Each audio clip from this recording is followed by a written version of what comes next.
अस्सलामुअलैकुम जी, कैसे हैं आप? उम्मीद है आप सब ठीक होंगे। अल्हम्दुलिल्लाह हम सब भी ठीक है। तो यहाँ पर देखें जी, आज वेदर कितना ज़बरदस्त है बाहर का, हल्के-हल्के से बादल आए हुए हैं। बस जब भी वीकेंड आता है ना, तो या तो बारिश होती है या सारा दिन ना क्लाउडी क्लाउडी वेदर होता है।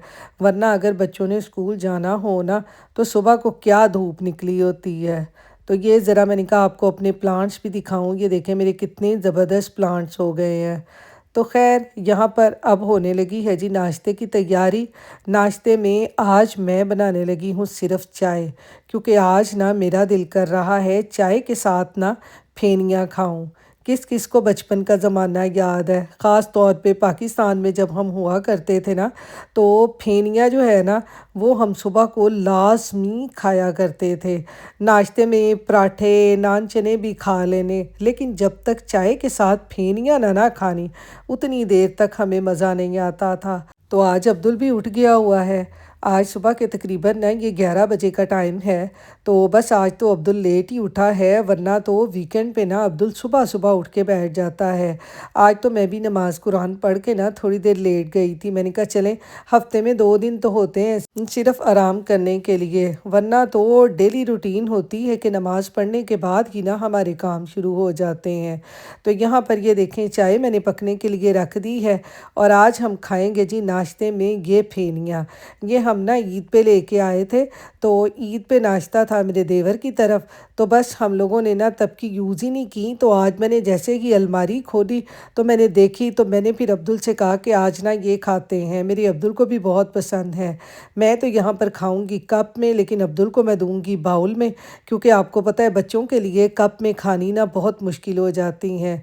तो इसलिए अब्दुल को दूंगी चाय मैं बाउल में, ताकि अब्दुल आसानी से खा ले, और ख़ुद मैं खाऊंगी कप में। आज तो ना बस ईद याद आ रही थी, क्योंकि ईद पे और रमज़ान में हमारे घर में ना ये लाजमी फेनियाँ आती थीं। वैसे तो आम रूटीन में भी हम बड़े शौक़ से खाते थे, लेकिन रमज़ान और ईद पे तो लाजमी फेनियाँ आती ही आती थीं। और हमारे यहाँ पर ना ये पैकेटों में मिलती हैं इस तरह से, लेकिन पाकिस्तान में आपको पता है कि मिठाई वाली दुकानों से ना ये वैसे ही मिल जाती हैं। और हमारे घर के पास भी ना रिवाड़ी वाली दुकान होती थी। जो लोग मुल्तान में रहते हैं उनको पता होगा कि वहाँ पे रिवाड़ी वाली दुकान है, और वहाँ से ना ये देसी घी की बनी हुई मिलती थी। हम लोगों ने जब भी बाज़ार जाना ना, तो हम लोगों ने ये फेनियाँ लाजमी लेके आनी और सुबह नाश्ते में खानी। तो बस आज जब मैं सुबह उठी ना, तो मुझे भी ना इस तरह से ये चाय के साथ फेनियाँ खाने की ना बहुत ज़्यादा क्रेविंग हो रही थी। और मेरी अब्दुल को तो वैसे ही बहुत पसंद है। माशाल्लाह से अब्दुल जो है ना, जो हम लोग खाते हैं ना वही आराम से खा लेता है, ज़्यादा तंग नहीं करता। तो खैर जी, यहाँ पर मैं और अब्दुल अब कर रहे हैं चाय और फेनियों का नाश्ता, और साथ साथ ना मैं यहाँ पर टीवी पे देख रही हूँ ड्रामा।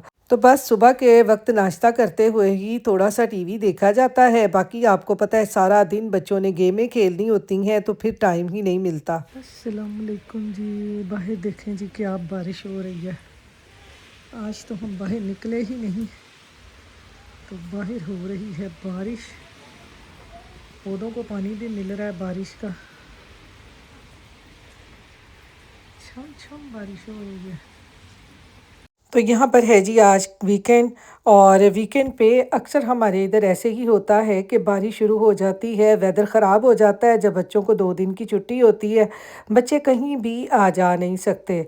तो बाकी दिनों में मौसम जो है ना वो बड़ा शानदार सा रहता है, लेकिन जैसे ही वीकेंड आता है तो बस मौसम ख़राब हो जाता है। तो जैसे ही आज ही बाहर बारिश का मौसम था, तो साथ साथ ही हमारा भी दिल मचलने लगा। तो दिल ने कहा कि आज ना कोई चटपटी सी चीज़ बनाई जाए। तो आज खाने में मैं बनाने लगी हूँ यहाँ पर कड़ी पकौड़ा, क्योंकि इस तरह का वेदर हो ना, तो फिर इस तरह से कड़ी पकौड़ा हो और साथ हो उबले हुए चावल, मैं कहती हूँ खाने का ना मज़ा आ जाता है।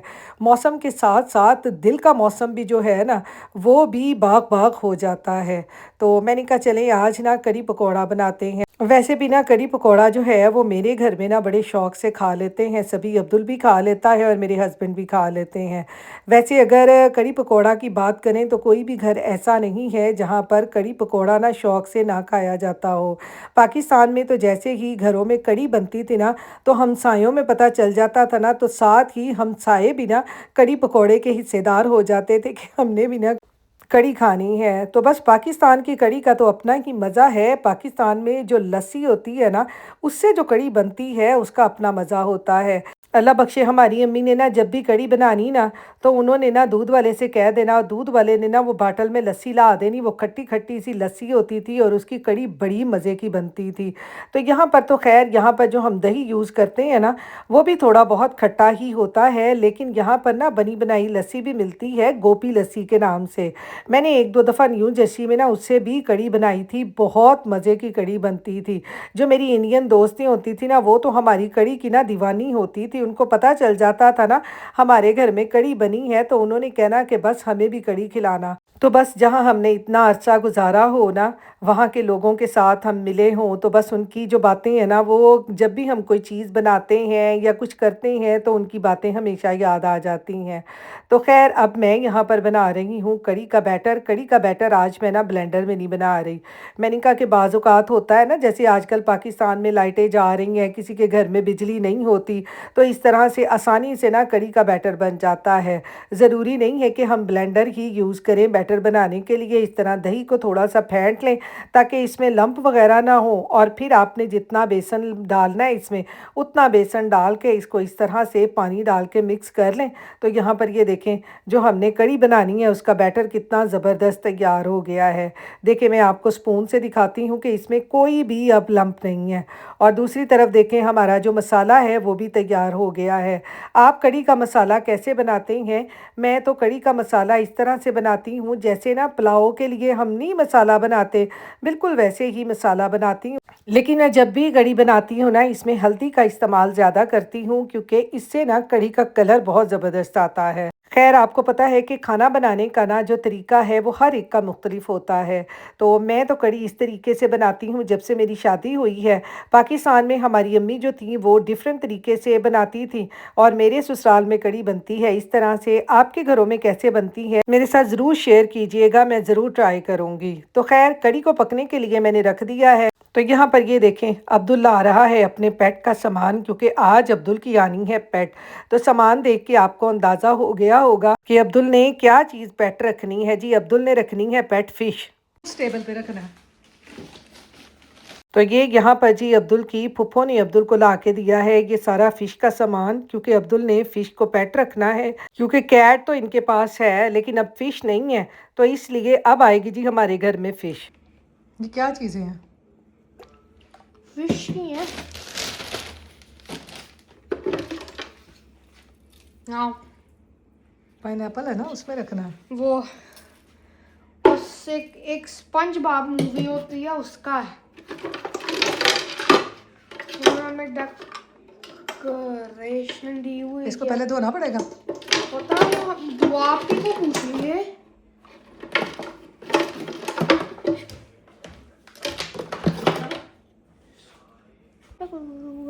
गंदा है। गंदा है वो तो मुझे भी पता है। उसके अंदर जो वो जो था सारा कुछ। बस सारी तो ये तो ना उतार। उसको अभी मैं टैक्स करता हूँ। अच्छा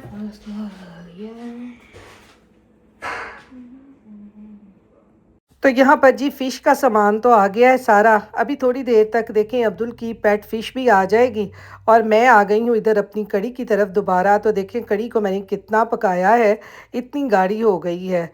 तो आज मैंने कढ़ी के लिए पकोड़े नहीं बनाने, ये मेरे पास ना फ्रीज़र में पकोड़े बने हुए थे। कुछ दिन पहले मैंने पकोड़े बनाए थे, तो ये बाकी पकोड़े जो बच गए थे मैंने इनको कर लिया था फ्रीज़। क्योंकि ये तरीका ना मेरी नंद ने मुझे बताया था कि जब पकोड़े बच जाए ना तो आप उनको ना फ्रीज़ कर लिया करें, और जब भी घर में इस तरह की कढ़ी वगैरह बने ना तो आप उसमें ये फ्रीज़ पकोड़े डाल दें, तो पकोड़े जो है ना वो बहुत मज़े के लगते हैं। मैंने तो पहली दफ़ा ऐसे किया है, वरना तो मैं फ़्रेश पकोड़े ही डालती हूँ। तो यहाँ पर ये देखें जी अब्दुल की जो पेट फ़िश है वो आ चुकी है। ये मेल है और इसका नाम है जी जूनियर। तो ये देखें जी फाइनली हमारे घर भी जो है ना ये एक पेट आ गया है। तो बस अब देखें जूनियर साहब का क्या हाल होता है बच्चों के साथ। क्योंकि अभी हमने ना ये एक ही पेट रखा है, क्योंकि हमारा ये एक्वेरियम है ना ये बहुत छोटा है। जब हम बड़ा लेंगे ना तो फिर उसमें ज़्यादा सारी फ़िशेस रखेंगे, अभी ये सिर्फ़ एक के लिए काफ़ी है। तो मुझे तो ये बहुत अच्छा लगा है। आप भी कमेंट बॉक्स में बताइएगा कि आपको अब्दुल का ये पेट कैसा लगा है।